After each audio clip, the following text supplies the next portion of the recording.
Hello my dear students, welcome back to my new lecture. Today is the ninth class of geometrical optics and in this class we will continue with refraction through plane surface. We'll start with the class with continuous variation of refractive index problems. Okay, so if the refractive index is varying continuously, then the light ray will bend. Okay, and how will it bend? Let us see. So we will discuss two cases here. The first case is when the refractive index varies with y.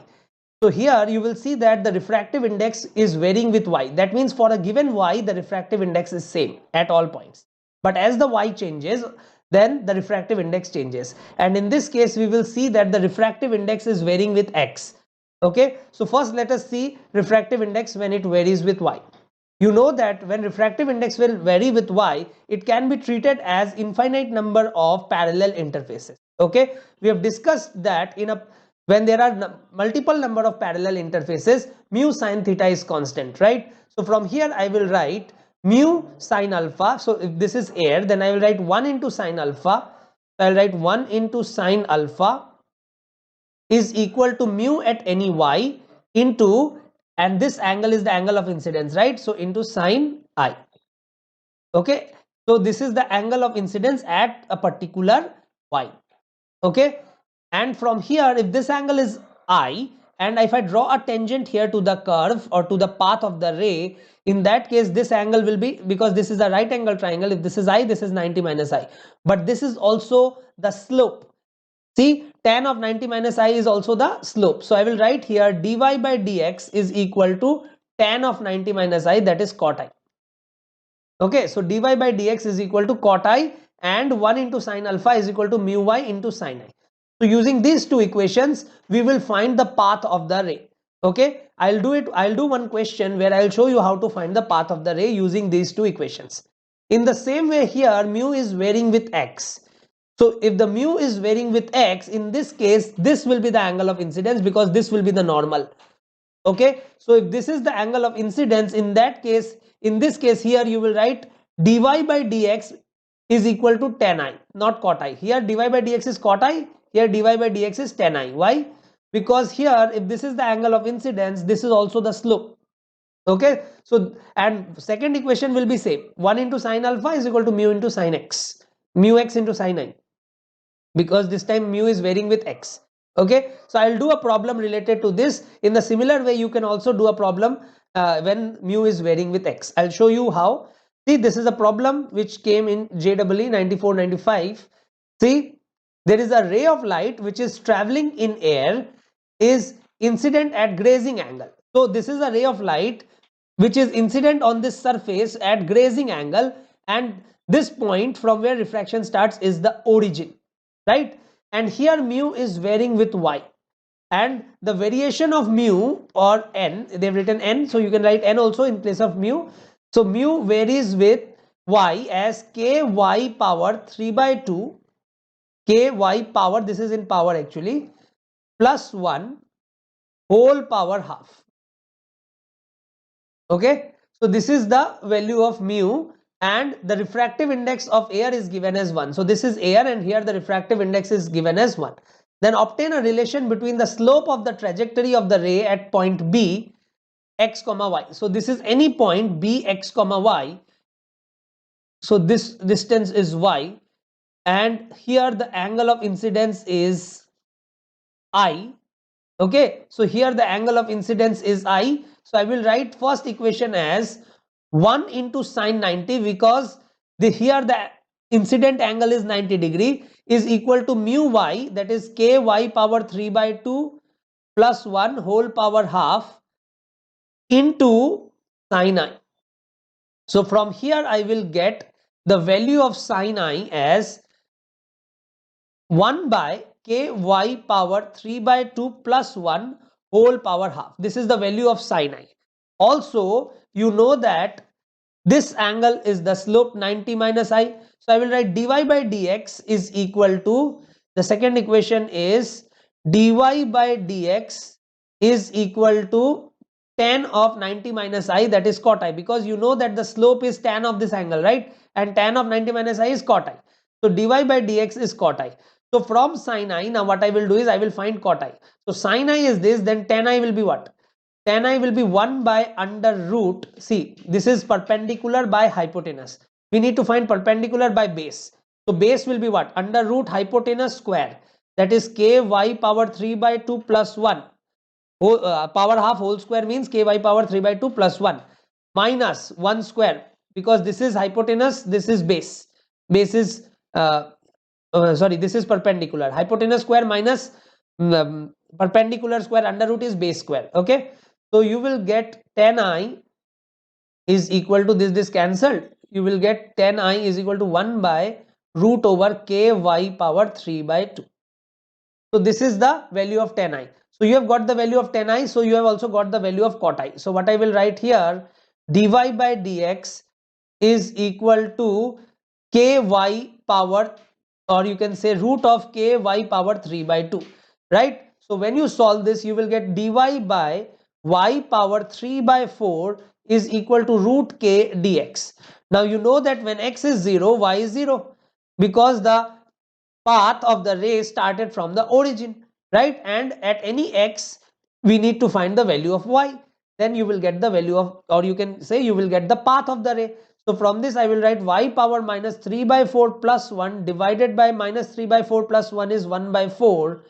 Integrate it from 0 to y is equal to root kx, right? So from this you will get y power minus 3 by 4 plus 1 is 1 by 4, okay, is equal to 1 by 4 root kx.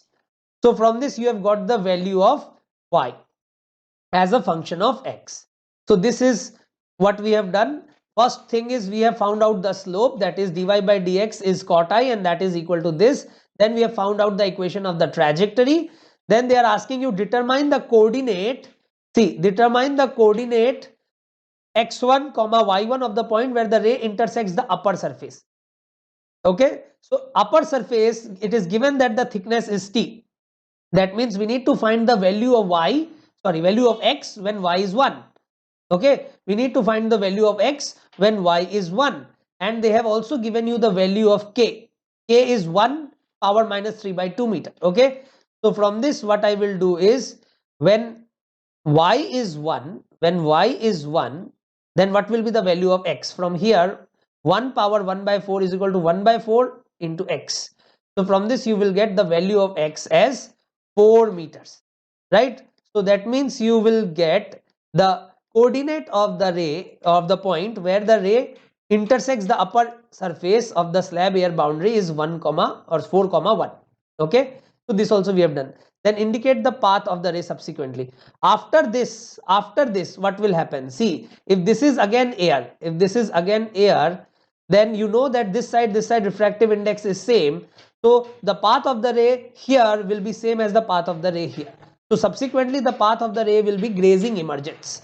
This was grazing incidence and this will be grazing emergence. You know that for parallel interfaces, if two surfaces have same mu, if two interface if two medium have same refractive index, in that case the rays are parallel. So if this is 1, this is also 1, in that case these two rays will be parallel. Okay, so the path of the ray subsequently will be a grazing emergence, right? Okay, then let us do this one more problem here. Find the maximum angle that can be made in a glass medium if a light ray is refracted from glass to vacuum. So that means this is a simple question of total internal reflection, where they are asking you the maximum angle that can be made in a glass medium in a light ray, if a light ray is refracted from glass to vacuum. It is given to you that the refractive index of glass is 1.5. So you just have to do, this is glass, you just have to find the critical angle, that's it. And this is air. So the critical angle will be sin theta c is mu rarer by mu denser. Mu rarer is 1, mu denser is 1.5, that is equal to 2 by 3, that's it. Theta c is equal to sin inverse 2 by 3. This is the maximum angle of incidence for which refraction takes place.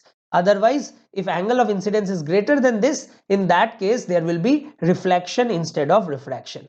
Okay, next question. Find the angle of refraction in a medium of mu is equal to 2 if the light is incident in vacuum, making angle equal to twice the critical angle. So that means what they are saying is that the angle of incidence is twice the critical angle. So see, light is incident in vacuum. So that means light is moving from rarer to denser medium. So that means there is light will move from rarer to denser medium. This is vacuum. Okay, but it is making angle twice the critical angle, right? So that means you know that sine theta c, but remember one thing, critical angle will be obtained when light travels from denser to rarer, not from rarer to denser. So that what they are saying is, although light is incident in the from the rarer side, but if it would have means incidented from the denser side, in that case the angle of incidence would have been twice the critical angle. So you know that critical angle for a two media pair is mu rarer by mu denser, so that is equal to half, right? So critical angle is 30 degree. So if critical angle is 30 degree, this is twice the critical angle, that means the angle of incidence is 60 degree, right? So if the angle of incidence is 60 degree, in that case we need to find the angle of refraction. So 1 into sine 60 is equal to 2 into, because the refractive index here is 2 into sine r. So from here I will get root 3 by 4 is equal to sine r. That means r is equal to sine inverse root 3 by 4. R is equal to sine inverse root 3 by 4. Now in this question it is given to you what should be the value of theta so that the light entering normally through the surface AC of the prism of refractive index 3 by 2 does not cross the second refracting surface AB. In this question it is given to you that this light is incidenting perpendicularly to AC. That means there will be no deviation here. So there is no deviation here. Okay. So if there is no deviation here, then light will strike the second surface, okay, at, because this line is parallel to the base. So if this angle is theta, this angle is also theta, so this angle is 90 minus theta, right? So according to question, see, it should not cross this boundary. If it will not cross this boundary if this angle is critical angle or greater than the critical angle. So I will say 90 minus theta has to be greater than the critical angle. So that means sine of 90 minus theta, I am taking sine both side, has to be greater than critical angle. Okay, now sine 90 minus theta is cos theta, has to be greater than the critical angle. Now critical angle is, sine critical angle is mu rarer by mu denser. Now mu denser is 3 by 2 and mu rarer is 1. So sine theta c is 2 by 3. So that means cos theta has to be greater than 2 by 3. That means theta has to be less than cos inverse 2 by 3, because cos theta is a decreasing function of theta. So if cos theta is greater than 2 by 3, theta has to be less than cos inverse 2 by 3. Okay. So we are doing problems of total internal reflection mostly in this class, right? So what should be the value of refractive index mu of a glass rod placed in air so that the light entering through the flat surface of the rod does not cross the curved surface of the rod? So now this is a very, very important question, and this is a very, very conceptual question. You have to understand this very thoroughly. See, you have to listen to me very thoroughly. You have a glass rod, and what is given here is what should be the value of the refractive index, right? What should be the value of the refractive index of the glass rod which is placed in air so that the light entering through the flat surface, so the light is entering here through the flat surface of the rod and it does not cross the curved surface of the rod. So it should not cross the curved surface of the rod, and they have not given you any angle of incidence. Okay, so you have to be very careful. So listen to me very carefully here.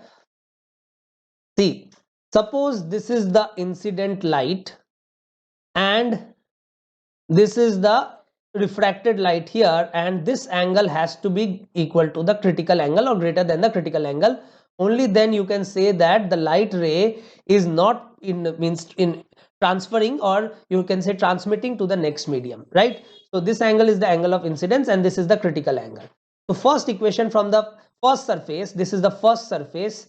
So I'll write here mu, that is 1 into sine I, is equal to mu into sine r. So this angle is r. then theta c, you can say this angle is 90 minus r, right? And 90 minus r has to be greater than theta c. Okay, now, but they have not given you any angle. So what will you take? Listen carefully now. For no light, listen carefully, no light should transmit from this medium. For no light to transmit, for no light to transmit from the second surface,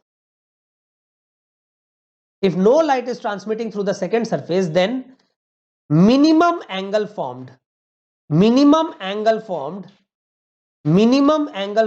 at the second surface,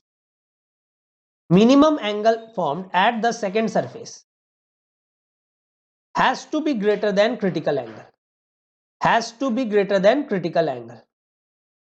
minimum angle formed at the second surface has to be greater than the critical angle.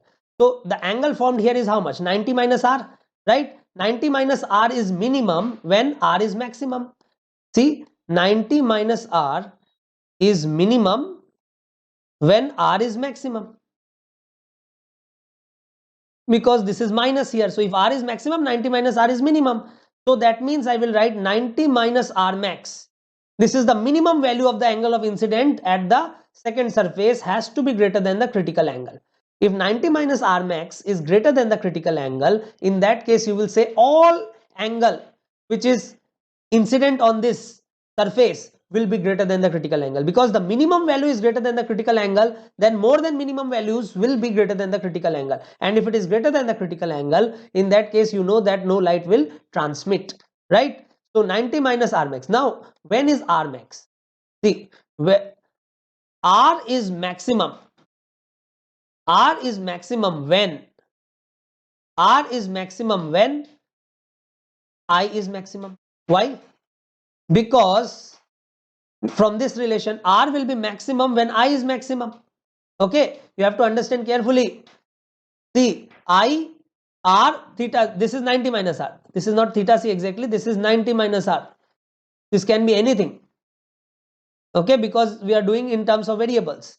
See, we want that the minimum value of this angle should be greater than the critical angle, right? But this value is minimum when this value is maximum, right? But this value is maximum when this is maximum. Why? Because of this relation. This will be maximum when this is maximum. Okay, so I will write it like this. R is maximum when I is maximum. But maximum I is how much? Maximum I is the grazing incidence, that is 90 degree. But maximum I is equal to 90 degree. So that means 90 minus R max,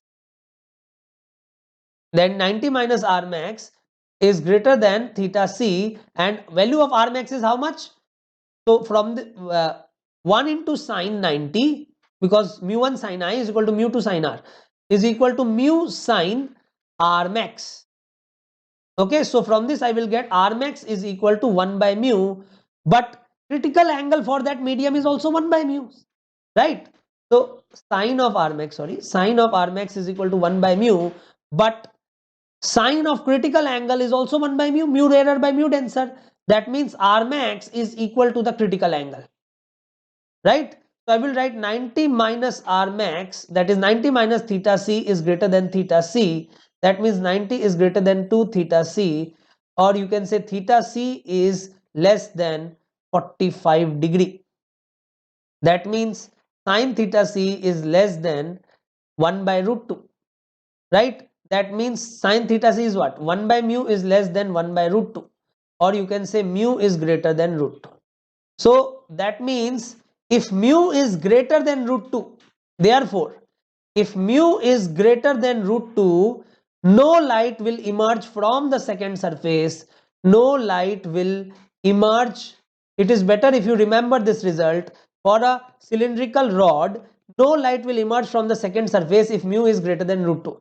No light will emerge from the second surface if, yeah, you can say no light will emerge from the second surface for any angle of incidence on the first surface. For any angle of incidence on the first surface, see, if light is incidenting, sorry, at this angle and this light is unable to emerge, then no light will be able to emerge. Okay, so you have to remember like this. I will write it again. So if light incidenting on the first surface at 90 degrees is unable to emerge, then no light will be able to emerge. If light incidenting at an angle 90 degree on the first surface, is unable to emerge, then no light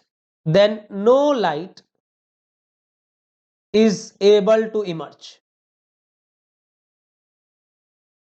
Okay, now there is one more thing. What if mu is less than root 2? What if mu is less than root 2? So what we will do when mu is less than root 2? See, if mu is less than root 2, in that case,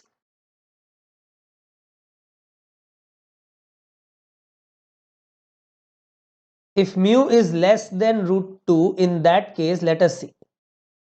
So let this be angle of incidence and this be the angle of refraction, right? And this is the angle, suppose 90 minus r, right? So I will write 1 into sin I is equal to mu into sin r. 1 into sin I is equal to mu into sin r, and suppose we need to find the value of I. Find I such that TIR takes place at the second surface. TIR takes place at the second surface. Find I such that TIR takes place at the second surface. So first equation from here, Snell's law, 1 into sin I is equal to mu into sin r, and here Snell's law will be what? Because this is the critical angle, because I am assuming that this is the grazing emergence here, so I will write 90 minus r is equal to the critical angle. That means cos r is equal to, I am taking sine both sides, sine theta c, but sine theta c is mu rarer by mu denser, and that is 1 by mu. So cos r is equal to 1 by mu, right? So from here, from this relation, what I will do, I will write again, if cos r is 1 by mu, sin r is, see, this is base and this is hypotenuse. So we need perpendicular by hypotenuse. That means under root mu square minus 1 by mu. So I will write here 1 into sin I is equal to mu into sin r, that is under root mu square minus 1 by mu. Okay, I have just put the value of sin r here and nothing else I have done. So from this I will get sin I is equal to mu square minus 1 under root. That means I is equal to sine inverse under root mu square minus 1. So this is the angle at which the emergent ray is at an angle 90 degree, or you can say emergent ray is grazing the surface, right? So now what conclusion will I make? See, listen carefully. I will make a conclusion, and if you remember this conclusion, it will be very easy for you to understand. First, if mu is greater than root 2, if mu is greater than root 2, from here, see, if mu is greater than root 2, what happens? Root 2, suppose root 3. If mu is root 3, what will happen? Root 3 square is 3. 3 minus 1 is 2. Sine inverse root 2 is undefined. So this value will be possible only if mu is less than root 2, right? If mu is greater than root 2, no light will emerge from the second surface, whatever be the angle of incidence. No light will emerge from second surface. No light will emerge from second surface, whatever be the angle of incidence, right? First thing. Second, if mu is equal to root 2, if mu is equal to root 2, in that case what will happen? See, in that case light which is incident at an angle 90 degree will emerge at an angle 90 degree.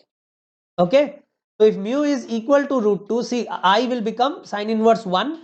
Sine inverse 1 means pi by 2. So if mu is equal to root 2, that means light incidenting at 90 degree is emerging at 90 degree. Light incidenting at 90 degree.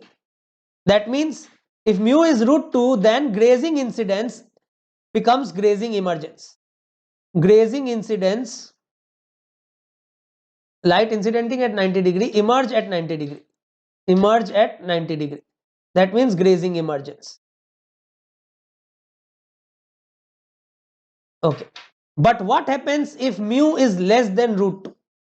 What happens if mu is less than root 2? Now listen carefully. If mu is less than root 2, in that case we will make 3 cases. If mu is less than root 2, we will make 3 cases. If I is greater than sine inverse root over mu square minus 1, if I is less than if I is less than sine inverse root over mu square minus 1, and in third case if I is equal to sine inverse under root mu square minus 1, okay, see, if I is greater than or less than or equal to, let us see what will happen. So first greater than, right? If I is more, listen carefully, if I is more than this, you know that at this particular angle, what happens? The grazing emergence occurs. That means 90 degree, right? That means at this particular angle, this angle is critical angle. At this particular angle of incidence, this angle is the critical angle, right? Okay, but I have now increased I. Now if you have increased I, R also increased. If R also increased, that means this decreased, right? If this decreased, that means it becomes less than the critical angle. If this becomes less than the critical angle, in that case the light will transmit, because if light is incidenting at an angle which is less than the critical angle, in that case the ray will transmit. Okay, so that means if mu is less than root 2, in that case 3 cases will emerge. If I is greater than sine inverse root over mu square minus 1, you will say ray will transmit.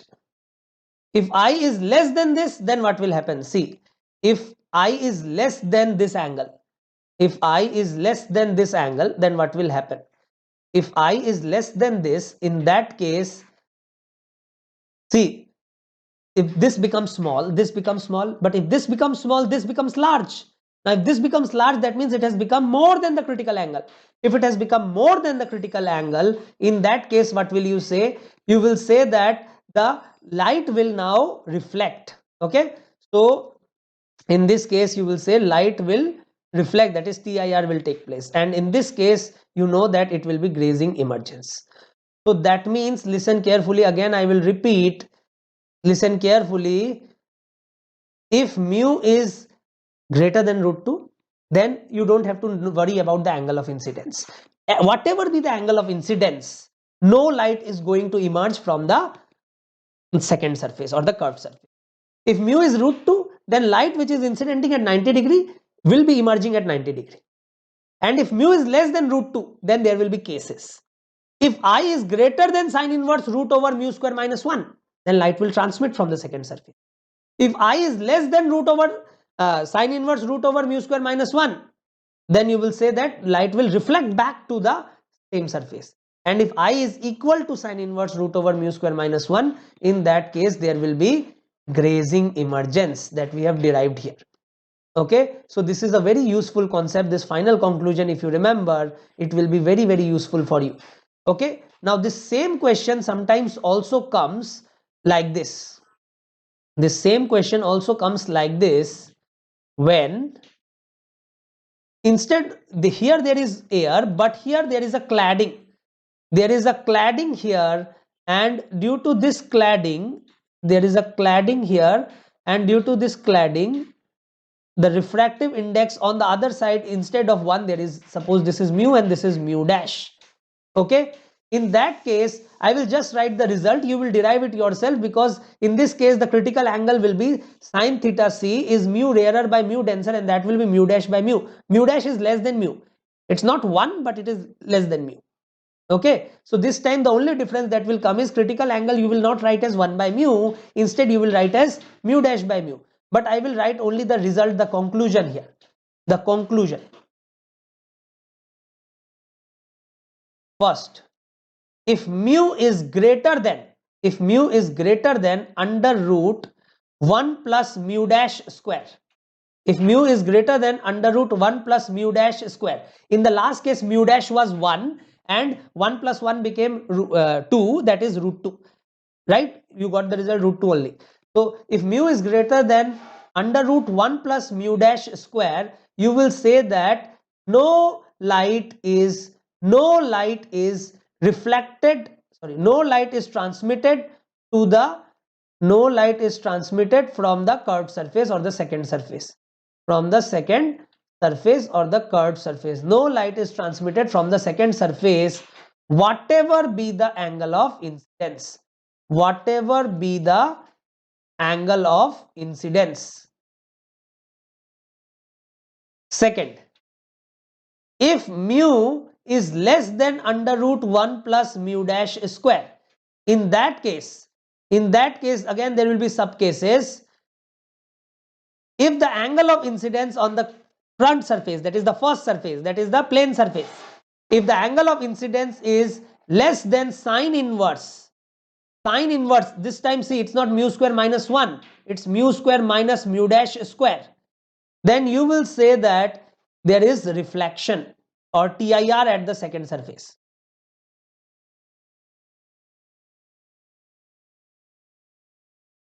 If I is greater than sine inverse root over mu square minus mu dash square, see, in that case it was mu square minus 1, right? This time it is mu square minus mu dash square. In that case you will say that there is transmission at the second surface. There is transmission at the second surface.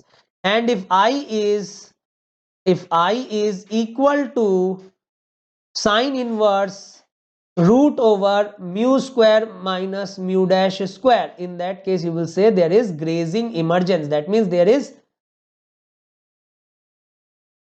this angle is critical angle at the second surface. There is grazing emergence. That means angle of emergence is 90 degree, right? Okay, so it's the same result that we have got in the last case, only instead of 1 here we are writing mu dash square. That's it. Okay, now let us look at this question. In this question it is given that there is a rectangular block of refractive index mu. So this is a rectangular block of refractive index mu and it is placed on a printed page. So this is block which is placed on a printed page. Okay, now in this printed page there is one particular letter, suppose L, right? Then we need to find the minimum value of the mu or minimum value of the refractive index of this block, right? So that this particular letter is not visible when you look it from the vertical sides. Okay, so what they are asking here is light which is emerging or light which is originating from this particular letter should not transmit from the vertical sides.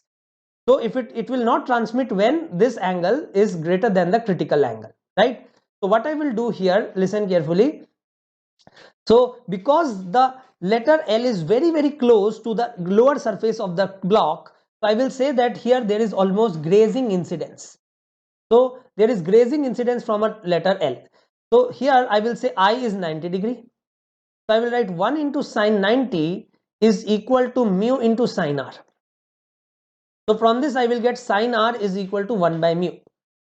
From this I will get cos r is equal to under root mu square minus 1 by mu. Okay. Now if this angle is r, definitely this angle is 90 minus r. But you know that 90 minus r has to be greater than the critical angle. Only then light will not transmit from this, because we don't want light to get transmitted, because if light gets transmitted you will be able to see the letter, right? So I will take sine both sides here, then I'll write sine 90 minus r is greater than sine theta c. Then from here I will write cos r, that is root over mu square minus 1 by mu is greater than sin theta c is 1 by mu. So from this I will write mu square minus 1 is greater than 1, that means mu is greater than root 2. So the minimum value of the refractive index of the block is root 2. Right. Now next question, what is the apex angle of a conical region through which a person within water views the outside object? This we have already discussed. The angle of the circle of illuminance. So they have asked you the apex angle of the conical region. That means they have asked you 2 times the critical angle. Basically they have asked you 2 times the critical angle, and the value of critical angle is sine inverse. So they have given you air water interface, right? Air water interface, that means 1 by 3 4 by 3. So that means sine inverse 3 by 4. Sine inverse 3 by 4 is nearly equal to 48.6 degree. That means the apex angle of the cone through which the fish can see the outside world is 2 times this, 2 times 48.6 degree. Okay, this we have discussed before also.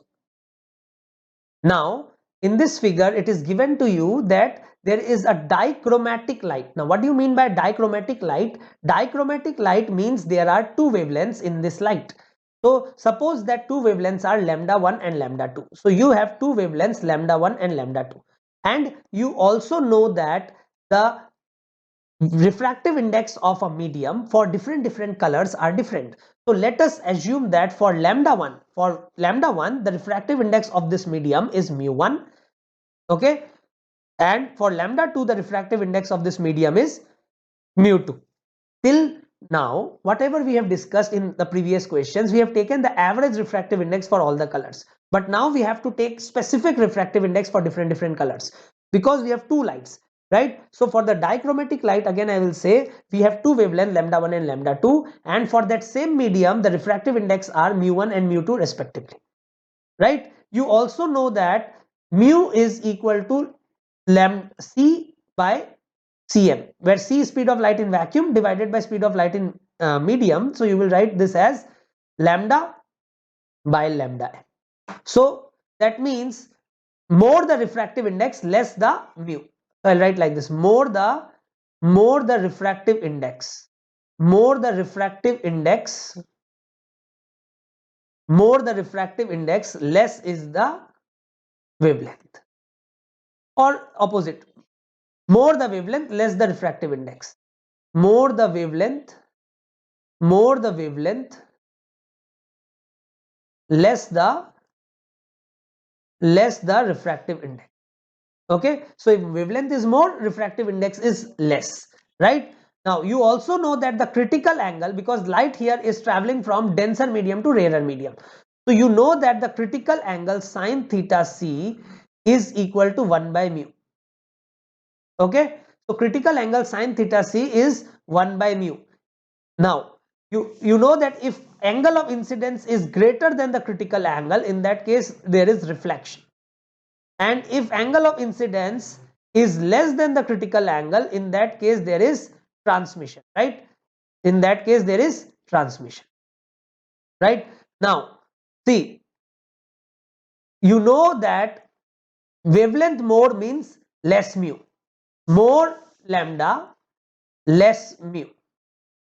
Less mu means more critical angle, less mu means more critical angle, more critical angle means less chance of, because if critical angle is more, see, suppose for 2 light, for first light critical angle is 30 degree and for second light critical angle is 40 degree, then for a light which is incidenting at 35 degree,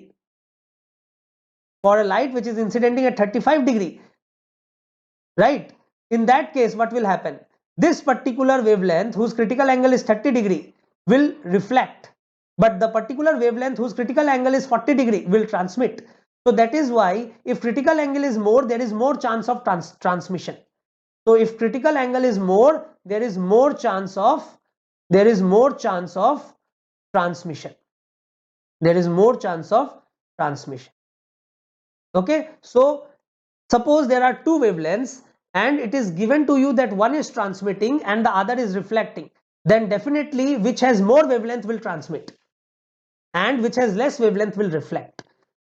Okay, because more wavelength means more chance of transmission. Right, understood? Now there is something called critical refractive index.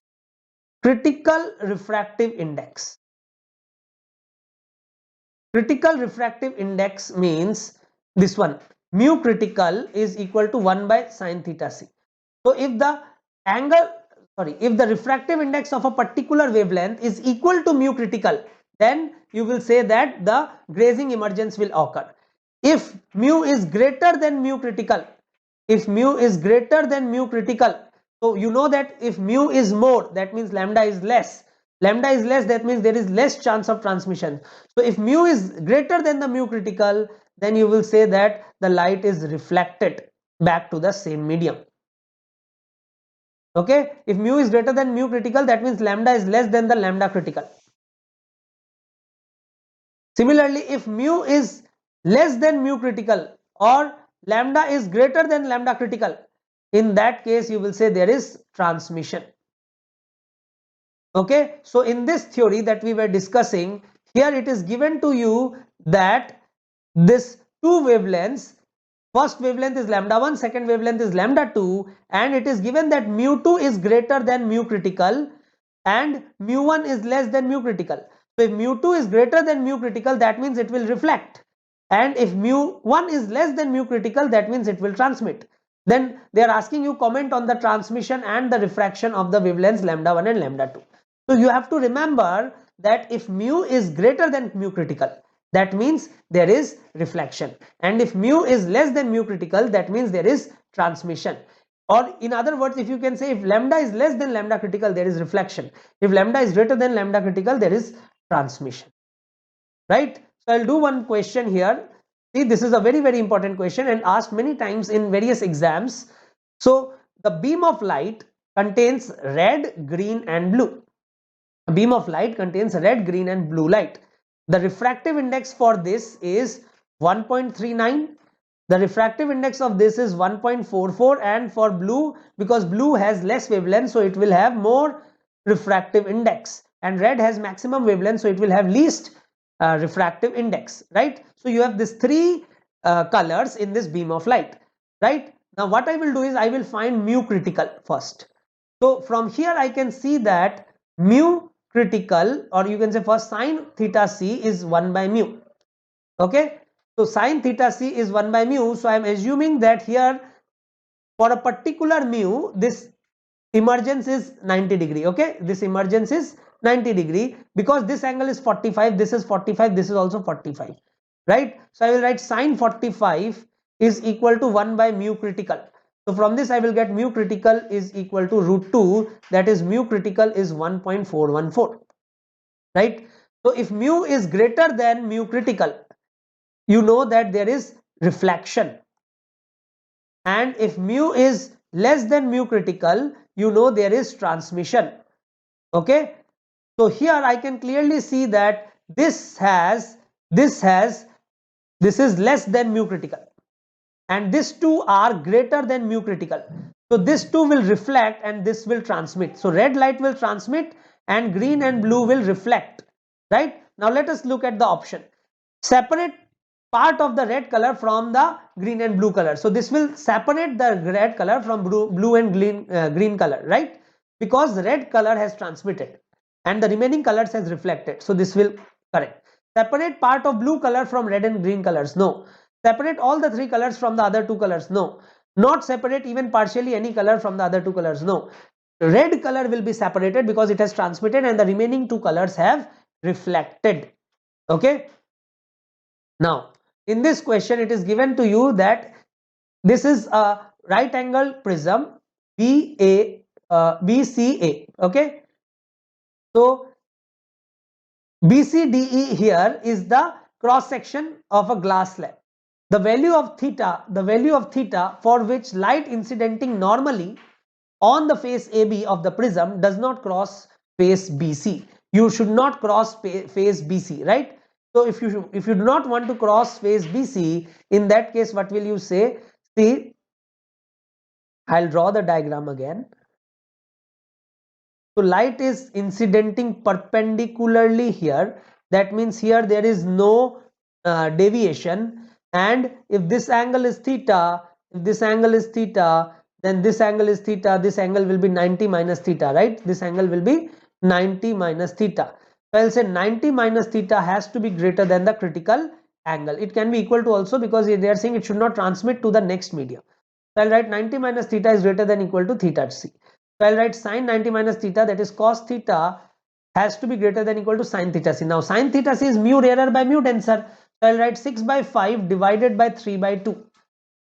Okay, so from this you are getting, that is 4 by 5. Now cos theta is 4 by 5, that means theta has to be less than equal to 37 degree. Okay, because if cos theta is greater than 4 by 5, that is cos theta is greater than cos 37, that means theta has to be less than 37 degree. So the answer will be A, right? In this question, it is given to you that a ray of sunlight enters a spherical droplet of water, that is mu is 4 by 3, at an angle of incidence 53 degree measured with respect to the normal to the surface. It is reflected back from the back surface of the droplet and re-enters into the air.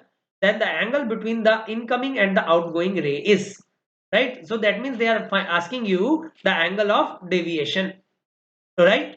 So if this angle is 53 degree and this angle is r, so I can use Snell's law here, and I will write 1 into sine 53 degree is equal to mu into sine r, that is 4 by 3 into sine r. So from this I will get sine r is equal to 3 by 5, that is r is equal to 37 degree. So this angle is 37 degree, right? Now once I've got this angle, what I will do is I will find the angle of deviation from this point, right? So the angle of deviation here will be, so I am extending this. This angle is 53 degree, this angle is 37 degree, then this angle is the angle of deviation, and I will write delta is equal to 37 or 53 degree minus 37 degree, and that is equal to 16 degree. So here I have got the deviation. Then if this angle is 37 degree, because this is the normal, you know that normal passes through the center, this is radius, that means an isosceles triangle is getting formed here. So if this angle is 37 degree, this angle is also 37 degree, right? But because here there is reflection, so if this angle is 37, this angle is also 37, right? And you know that for reflection, angle of deviation is delta 2. I'm writing delta 2 here, delta 2 is equal to how much? 180 minus 2i. Now I is 37 degrees, so I'll write 180 minus 2 into 37 degree, and that will come out to be, so 37 into 2 is how much? 74. So 180 minus 74 is 106 degree. Okay, then from here you will see again this is a right angle, an isosceles triangle is formed, because this is radius, this is also radius. So if this angle is 37, this angle is also 37. Now if you apply Snell's law here, then you will see it is the same thing here. It was moving from rarer to denser, here it is moving from denser to rarer, but with same angles. So if this is 37 degree, this is 53 degree, you can use Snell's law and you will get the answer as 53 degree. So again the deviation here will be 16 degree. So that means the total deviation will be, you can add the deviations. So the total deviation will be delta 1 plus delta 2 plus delta 3, that is equal to 16 plus 16, or you can say 16 plus 106 plus 16, and that will come out to be 138 degree. So the total angle of deviation will be 138 degree. So if you extend this line and this line, you will get the angle between the two, or the incident and the emergent ray, as 138 degrees. So you can add the angle of deviations whenever they ask you multiple reflection. Okay, with this we have come to the end of today's class. In today's class we have discussed continuous variation of refractive index, and we have done problems based on total internal reflection. In the next class, that is the 10th lecture, we will be starting with prism. Till then, stay tuned. Bye bye.